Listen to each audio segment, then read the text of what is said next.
Well, talk about the rise and fall of a fashion icon.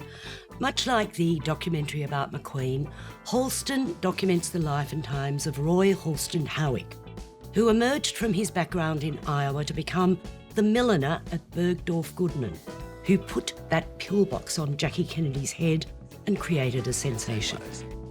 In 1968, he left Bergdorf to set up as an independent designer with future filmmaker Joel Schumacher, who appears in the film to celebrate the days on Fire Island, where both men were free to be gay in the pre-AIDS era.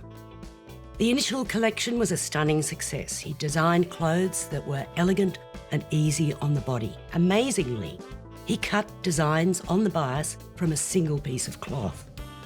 His success in 1973 at a couturier fest in the Palace of Versailles established American design on the world stage.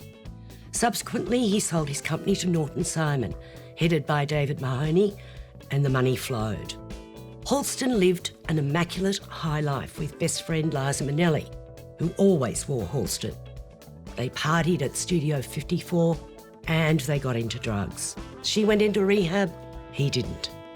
This fascinating film from Frederick Cheng, who's made a career out of fashion documentaries, accesses archive material, although much has been lost, and also interviews friends, colleagues and enemies, giving us insight into the charm of the man, his hubris and his somewhat autocratic nature, which may in part have been responsible for his downfall. Possibly an unnecessary touch is Tabby Gevinson's narration as she delves into Halston's archives. It extends the film to nearly the 2-hour mark. But I love fashion. I love Halston's fashion. So for me, this film offered a wonderful experience, charting, as it does, the rise and rise of this talented man who flew just a bit too close to the sun.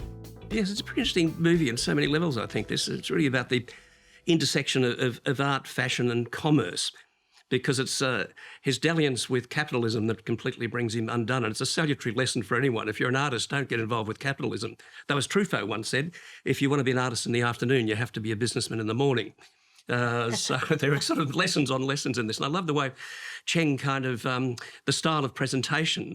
Halston, I think, remains still a bit of a vague figure in many ways. But the way that Cheng just loads information into this film is really fascinating. It comes at you from so many different levels. And it's absolutely fascinating to watch. The design of the film is terrific. But I agree with you totally about the noirish narration is just absolutely absurd.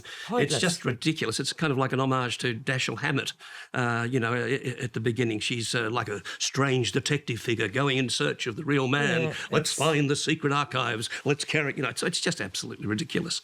And spoils it, I think, in a lot of ways. It's sort of so interesting that, like McQueen, it was, this association with, the big design houses and, selling to Norton Simon. That wasn't his mistake. It was a later mistake, It's this hubris that makes these people think they can get away with anything. And it's... The drugs had a bit to do with it too. I mean, you suggest Studio 54 has a bit to do with his demise as well. Well, it was the drugs. It was also, that he became, I think, increasingly erratic in his behaviour, and he really alienated a lot of people around him. Yes. So,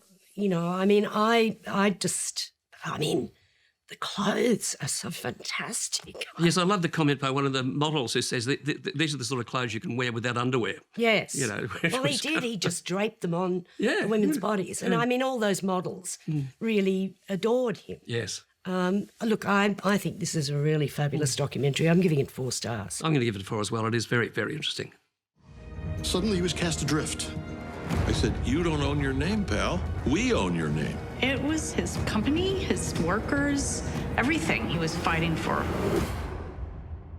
Is success fun? Oh, sure, it's fun and it's not fun. And as my mother says, it's the price you have to pay.